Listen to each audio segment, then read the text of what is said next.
Assalamualaikum warahmatullahi wabarakatuh.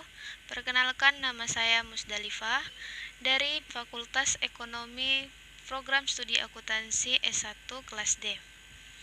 Di sini saya akan menjelaskan beberapa poin tentang materi konsep dasar ilmu ekonomi dari mata kuliah pengantar ilmu ekonomi. Baik, masuk ke pembahasan konsep dasar ilmu ekonomi. Di dalam konsep dasar ilmu ekonomi ada beberapa poin, yaitu 1. Ilmu ekonomi, 2. Kegiatan ekonomi, 3. Motif, prinsip, dan tindakan ekonomi, dan yang keempat, masalah ekonomi. Pertama, ilmu ekonomi. Apa sih itu ekonomi? Secara etimologi, ilmu ekonomi berasal dari bahasa Yunani, yaitu oikonomia, yang berarti memiliki dua suku kata, yaitu oikos yang artinya rumah tangga dan namos yang artinya aturan. Maka dapat disimpulkan ekonomi memiliki dua arti, yaitu dalam arti sempit dan dalam arti luas. Apa itu arti sempit? Yaitu aturan rumah tangga. Dan dalam arti luas, ilmu ekonomi berkaitan dengan kegiatan manusia dalam memenuhi kegiatannya. Mengapa kita perlu mempelajari ekonomi? Karena bertujuan untuk memenuhi kebutuhan agar tercapai kemakmuran dengan memprioritaskan kebutuhan yang lebih penting. Poin yang kedua yaitu kegiatan ekonomi. Di dalam kegiatan ekonomi memiliki beberapa kegiatan, yaitu produksi, yang merupakan kegiatan mengubah bahan mentah menjadi barang setengah jadi atau barang jadi. Tujuan produksi ini untuk menambah nilai guna suatu barang yang diproduksi. Contohnya, tukang kayu mengubah bahan mentah yaitu kayu menjadi barang jadi seperti kursi, meja, dan sebagainya. Nah, orang yang melakukan produksi disebut produsen. Berikut distribusi, yang merupakan kegiatan yang menyalurkan suatu produk, baik itu barang atau jasa.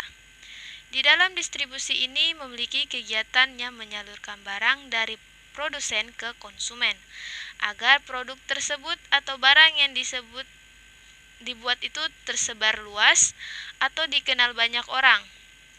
Nah, orang yang melakukan kegiatan distribusi disebut distributor.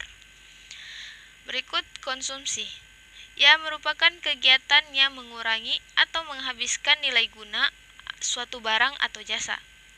Kenapa dikatakan mengurangi atau menghabiskan nilai guna suatu barang? Karena ia mengkonsumsi atau ia memakai suatu barang sehingga barang itu mengalami pengurangan nilai guna. Bisa dikatakan konsumsi ini kebalikan dari produksi. Orang yang melakukan konsumsi disebut apa? Disebut konsumen. Poin yang ketiga yaitu motif, prinsip, dan tindakan ekonomi. Apa itu motif? Motif adalah alasan atau dorongan untuk melakukan sesuatu. Nah, di dalam motif terdiri dari beberapa, yaitu motif ekonomi dan motif non-ekonomi. Motif ekonomi terdiri dari ingin memenuhi kebutuhan atau memperoleh keuntungan dan lain-lain. Sedangkan motif non-ekonomi yaitu motif yang dilandasi ketulusan tanpa mengharap imbalan. Contoh dari motif ini adalah misalkan kita berkeinginan untuk berjualan. Pertanyaannya adalah, mengapa Anda ingin berjualan? Nah, tentu saja memiliki motif ekonomi atau alasan, yaitu karena ingin memperoleh keuntungan. Nah, berikut prinsip. Apa itu prinsip? Prinsip adalah dasar atau asas seseorang melakukan tindakan. Biasanya prinsip ekonomi berbunyi memperoleh hasil sebesar-besarnya dengan pengorbanan sekecil-kecilnya. Yang artinya kita ingin memperoleh keuntungan yang besar tapi dengan modal yang kecil. Contohnya, bagaimana Anda memperoleh keuntungan? Nah, tentu saja dengan prinsip ekonomi, yaitu dengan memperoleh hasil sebesar-besarnya dengan pengorbanan sekecil-kecilnya. Yang berikut yaitu tindakan ekonomi. Apa itu itu tindakan ekonomi? Tindakan ekonomi adalah aktivitas atau kegiatan yang dilakukan seseorang. Contohnya, suatu toko A menjual piring satu lusin seharga 25.000, sedangkan toko B menjual seharga 15.000 per lusin. Pertanyaannya adalah, di mana Anda akan memutuskan untuk membeli? Sesuai dengan prinsip ekonomi, yaitu memperoleh hasil sebesar-besarnya dengan pengorbanan sekecil-kecilnya, maka saya akan membeli di toko B. Itulah contoh tindakan yang artinya mengambil keputusan untuk dilakukan. Yang keempat yaitu masalah ekonomi. Masalah utama ekonomi adalah kelangkaan. Nah, apa itu kelangkaan? Kelangkaan adalah kesenjangan antara kebutuhan alat pemuas kebutuhan yang menimbulkan masalah ekonomi. Pasti kalian pernah mendengar kata kelangkaan, yang artinya barang itu jarang. Misalnya, kejadian yang sering terjadi kelangkaan barang itu saat hari raya keagamaan, contoh menjelang lebaran. Di saat itu kebutuhan masyarakat banyak akan suatu barang, sedangkan barang yang dibutuhkan itu hanya sedikit. Nah, bisa sehingga tidak semua masyarakat bisa memiliki barang tersebut. Nah, itu disebut dengan kelangkaan atau sulit untuk dicari atau ditemukan. Apa penyebab kelangkaan?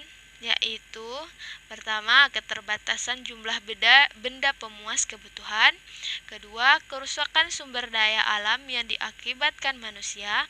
Ketiga, keterbatasan kemampuan manusia untuk mengelola sumber daya. Keempat, pertumbuhan manusia lebih cepat dibandingkan kemampuan penyediaan sarana kebutuhan. Kelima, bencana alam. Keenam, perbedaan letak geografis. Ketujuh, pertumbuhan penduduk tidak seimbang. Kedelapan, kemampuan untuk memproduksi rendah. Kesembilan, perkembangan teknologi berjalan lambat. Nah, karena penyebab tersebut juga dapat menimbulkan akibat yang dimana akibat umumnya adalah biasanya barang-barang akan mengalami kenaikan harga. Baik, poin B yaitu pembagian ekonomi. Di dalam pembagian ekonomi ada 3 jenis pembagian ilmu ekonomi, yaitu ekonomi deskriptif, teori ekonomi, dan ekonomi terapan. Yang pertama, ekonomi deskriptif, yaitu ilmu yang mendeskripsikan data-data yang menjelaskan berbagai fenomena dan kenyataan yang terjadi. Jadi, ekonomi deskriptif ini merupakan cabang ilmu ekonomi yang memaparkan secara apa adanya tentang kehidupan ekonomi suatu daerah atau negara pada masa tertentu berdasarkan data yang ada.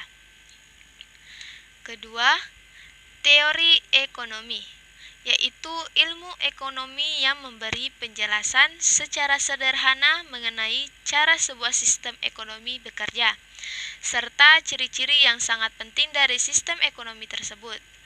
Teori ekonomi ini terbagi menjadi 2 macam, yaitu ekonomi makro dan ekonomi mikro. Apa perbedaan ekonomi makro dan ekonomi mikro? Di ekonomi makro, kita mempelajari mekanisme kerja perekonomian secara keseluruhan sebagai sistem. Yang diliputi adalah tingkatan pengangguran, pendapatan nasional, tingkatan pertumbuhan ekonomi, dan tingkatan harga. Sementara dalam ekonomi mikro, kita mempelajari perilaku pelaku ekonomi individu maupun perusahaan dalam membuat keputusan untuk dalam mengalokasikan sumber daya yang terbatas. Misalnya seperti menentukan harga untuk satu jenis barang tertentu. Yang ketiga yaitu ekonomi terapan, yaitu cabang ilmu ekonomi yang menggunakan hasil kajian teori ekonomi untuk menjelaskan fakta-fakta yang dikumpulkan ekonomi deskriptif.